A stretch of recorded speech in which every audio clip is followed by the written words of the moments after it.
Adieu. Ça me ressemble. Je suis le grand-père, c'est normal. Voilà, j'espère que c'est bon neveu. Hein? Voilà, adieu. Merci Jésus. Hein? Voilà, d'autres pelotons. Allez, frère, tu retrouves là. Bien.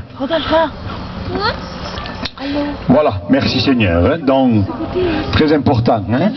Approchez-vous. Voilà. David, mettez-vous. Mets-toi à côté de ta femme, chacun de sa femme. Allez. Voilà, adieu. Ah, ils sont beaux, hein?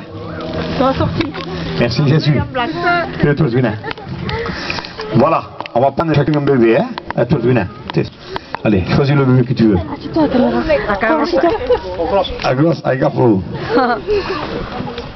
Voilà. Merci Seigneur, parce que ce n'est pas un baptême que nous allons faire, c'est une présentation à Dieu. Hein? Voilà, maintenant on va prier le Seigneur. Voilà, j'aimerais juste affirmer quelque chose. C'est que la présentation des enfants se faisait dans l'Ancien Testament. Parce que bon, on nous demande, on le fait, mais la protection des enfants, la Bible dit que les enfants trouvent un refuge auprès des parents qui craignent l'Éternel.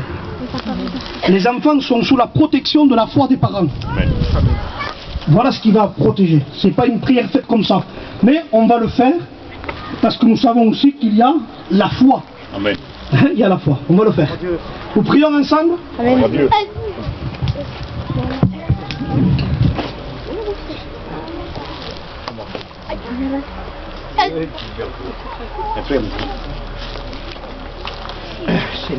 Seigneur, je veux te louer, te rendre grâce. Nous voulons glorifier ta présence, Dieu. Merci, mon Dieu, pour la foi de ses parents, mon Amen. Dieu. Combien ils sont enracinés avec toi, mon Dieu. Ils savent qu'ils croient, mon Dieu. Ils savent ce que toi, mon Dieu, tu es le Créateur, mon Dieu. Seigneur, je te présente Amen. ces enfants devant Amen. toi. Amen. Seigneur, de les garder, de les protéger, mon Dieu. Merci, Jésus. Merci. Et à toi, il te revêt la gloire et l'honneur. Amen. Amen.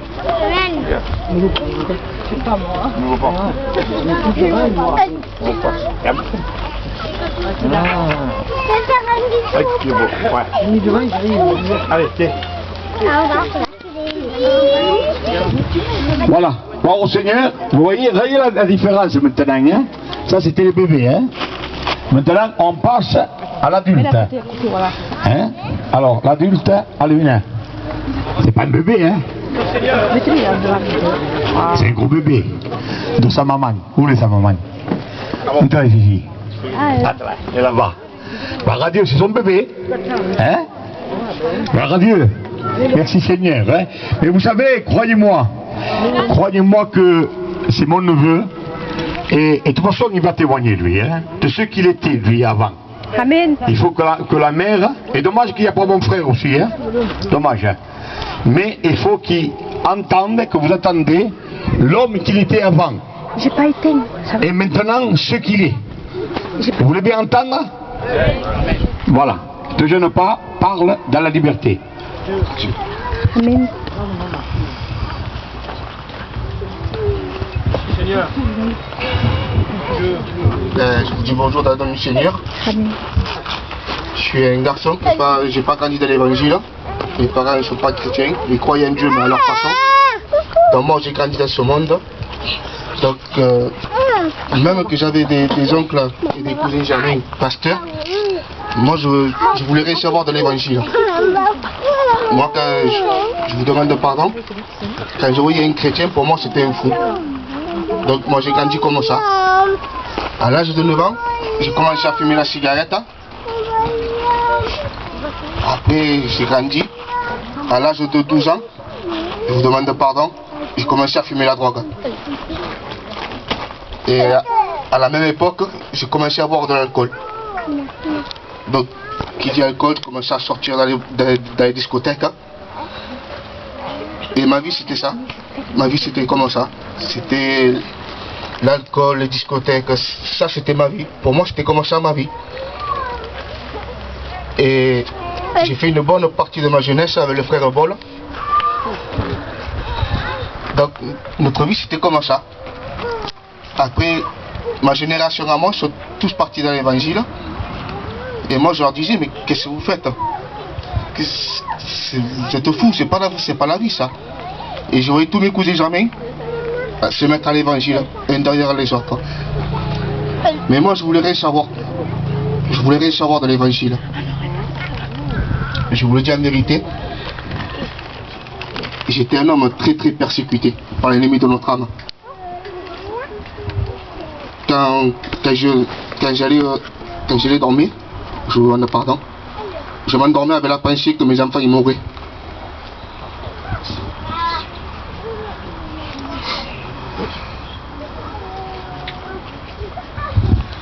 Ma vie c'était comme ça, c'était voilà, les angoisses énervées 24 heures sur 24 heures. Mais même après ça, je voulais rien savoir de Dieu. Et un jour, le frère Jonathan, mon cousin jamais, tellement qu'il me disait viens. Pour une fois, j'ai fait plaisir. J'ai dit mais je vais. Et on est allé à l'église de Gégé. Donc je suis rentré dans les réunions, mais pour moi c'était vraiment pour faire plaisir à Jonathan.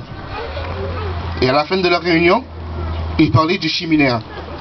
Moi à l'origine, je suis un garçon de très curieux. Je ne savais pas qu'est-ce que c'était. Donc j'ai regardé le pasteur Gégé, j'ai dit Gégé, je peux venir moi? Et bien sûr il m'a dit viens frère, viens. Mais après sur la route, je me suis dit mais déjà que quand j'allais rejoindre tous les samedis, mon père au Chente s'était disputé avec ma compagne. Là que je vais dire, je m'en vais 3 jours. Comment je vais faire? Mais vous savez comment on est nous les gitans. J'ai dit tant pis, dispute ou pas dispute, j'y vais. Mais Seigneur, j'ai dit, si tu es vraiment réel, comme mes cousins ils le disent, les pasteurs le disent, je veux que ma compagne me dise oui, mais d'un cœur sincère. Amen. Donc je suis rentré à la maison. Et bien sûr, j'annonce à ma compagne que je m'en vais 3 jours au séminaire. Elle me dit, mais c'est quoi? J'ai répondu, je sais pas. Je sais pas, mais j'ai envie d'y aller. Je sais pas pourquoi, mais j'ai envie d'y aller. Je sais pas qu'est-ce que c'est. J'ai dit, téléphone à Jonathan, lui t'expliquera qu'est-ce que c'est.